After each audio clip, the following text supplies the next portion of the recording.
Valletta, capital of Malta. And we've come to this tiny Mediterranean state on the trail of a deeply troubling international trade in which lives are at stake.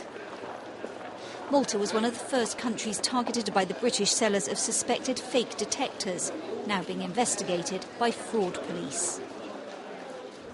This is one of the so-called detectors. It's a plastic handle with an aerial which supposedly swivels in the direction of what you're trying to detect.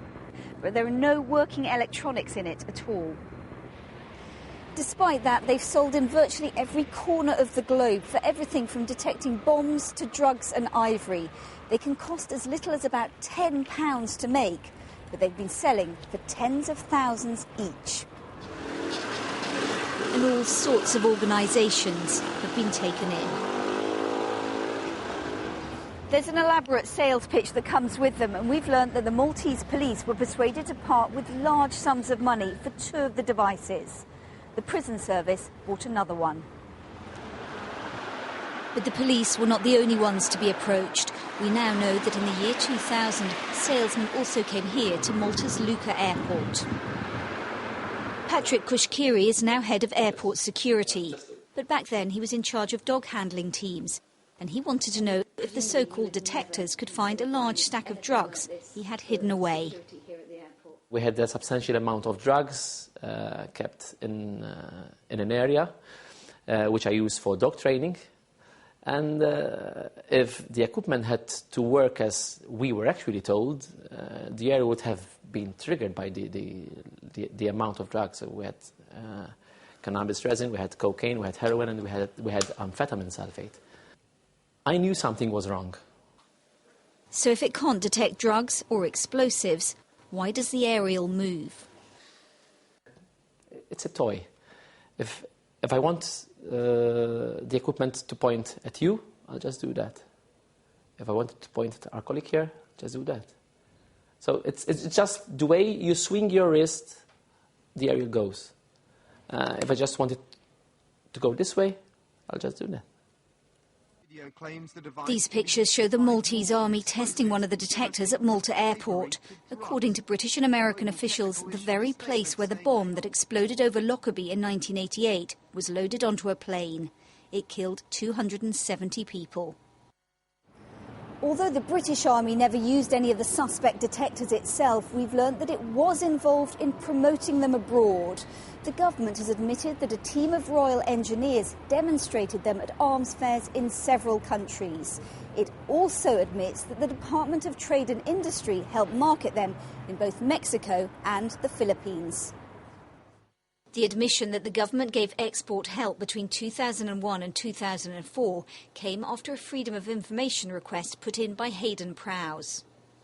The government were employing the services of British Army personnel to demonstrate these phony bomb detectors, which were proved by Newsnight to be completely ineffective, which effectively gave these bomb detectors a sort of British military stamp of approval, which allowed these companies to sell them to countries all around the world, many of which were combating insurgencies, which might, to my mind, have resulted in the deaths of untold people.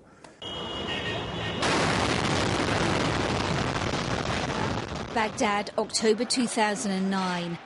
A string of explosions that year took hundreds of lives and raised questions about how the bombs were getting through. And the spotlight fell on this, the ADE 651, widely used at police checkpoints. Iraq spent $85 million on the devices. And see what's inside. With the help of Cambridge University, we proved a year ago that it doesn't and cannot work. A card meant to detect TNT contained nothing but a cheap anti-theft tag incapable of detecting anything. It couldn't be programmed then to detect TNT? Absolutely not. Is that all? The government banned exports to Iraq and Afghanistan on the grounds the devices could endanger British or friendly forces. The suspect detectors first surfaced in the States in the 1990s. But after FBI warnings that they were a fraud, Britain became the new base for the trade. The first UK model was the Mole, the device sold to Malta. But after lab tests in 2002 proved it didn't work, the men behind it went their separate ways and sold them around the world under different names, among them the ADE 651, the GT 200 and the Alpha 6. Last year, police raided several businesses and confiscated hundreds of the devices. The Foreign Office warned countries around the world they didn't work, but no action has been taken to ban their export to countries other than Iraq and Afghanistan, because the government says the impact of any further UK action in preventing the supply of these devices from the UK would be limited if they're available elsewhere. But many concerned about the trade say that's not good enough. It seems to me junk. My view is if this is being exported from our country as some kind of device that prevents bombs, it's got to be stopped based on the evidence I've seen. And I really think we've got to do something about it, and I will be.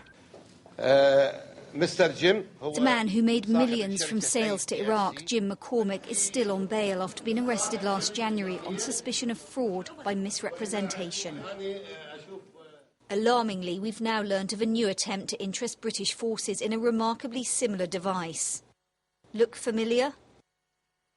There are claims that the Head 1 can detect all kinds of explosives through concrete and steel barriers and up to 100 metres away. Now, any damn fool can put enough explosive on a wall to blow a man-sized hole in the wall. Sidney Alford is an explosives expert who makes the gatecrasher device used by special forces for hostage rescue. A range of his inventions are in use in Afghanistan to help defuse roadside bombs. Last year, he helped us expose the bogus detectors. Speaking as a professional, I would say that was an empty plastic case. Sidney Alford says he was astonished to hear just a few months ago that such devices were still being demonstrated on army ranges. It is possible to be technologically very competent, but to be extremely naive in other directions. And the man who showed the Royal Engineers the Head 1 is a retired Army Colonel, John Wyatt. We came to his offices in Kent to ask him why he was promoting it. Hole there. It seems to me that if there's anything that has a positive outcome, even can help a little bit in what we're doing in Afghanistan or elsewhere, then we should look at it seriously. We shouldn't just dismiss it. After the ban on the other detectors, the makers of the Head 1 distributed a statement saying they were a massive scam, but its device was completely different. In April 2010, John Wyatt displayed the Head 1 at the Olympia counter-terror show and told customers it had proved extremely successful in several foreign countries. You put the device on your stand, didn't you, at an exhibition, claiming it was highly successful? Not claiming it was highly successful. What we were saying was that it had been successfully used elsewhere. I would never put lives at risk on this at all. It's just another piece of equipment that builds up the arsenal, as it were, that actually helps us come to the end result. I wouldn't use it. It's intangible science to me that I wouldn't use it in a life-or-death situation. But yet you still put it on your stand. I put it on my stand because I want it to be looked at. If you perhaps feel that they're gaining an edge by my involvement, I'd probably say, yes, I'm guilty. John Wyatt would have made €3,000 profit on each detector, though the device he showed to the Royal Engineers has been confiscated by police, and he hasn't sold any so far. But the manufacturer, a Bulgarian called Yuri Markov, has sold the Head 1 and a virtually identical device around the world.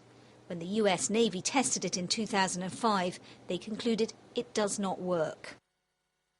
Presumably you know a bit of Yuri Markov's background, that the first version of this bomb detector, so-called bomb detector, was tested by the US Navy and conclusively found not to work. Well, this is I have a problem with here, because independent tests which don't actually test it without guidelines inevitably can come to the wrong conclusions.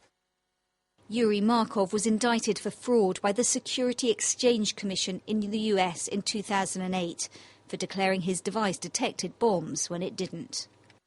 Yuri Markov was actually indicted for pretending that it did work.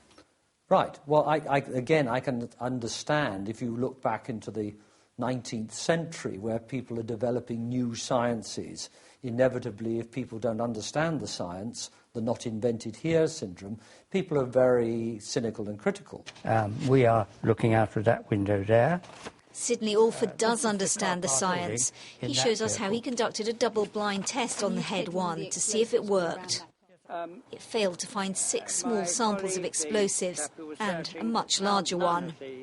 This van contained more than 20 kilos of explosive. That's a lot of explosive. So, absolutely useless. And here are the results of the search. Conclusion: the equipment does not detect explosives. John Wyatt says he wants the device properly tested before he actually sells any. We know that the Royal Engineers did arrange for a test to be done and that it failed to detect 20 kilograms of explosives in a van. Right. Does that concern you? It concerns me a little bit, but not entirely, because the guys weren't trained. We'll never know how many lives have been lost because explosives weren't picked up by so-called detectors. What we do know is that the devices are still being used in many countries around the world and are still being sold.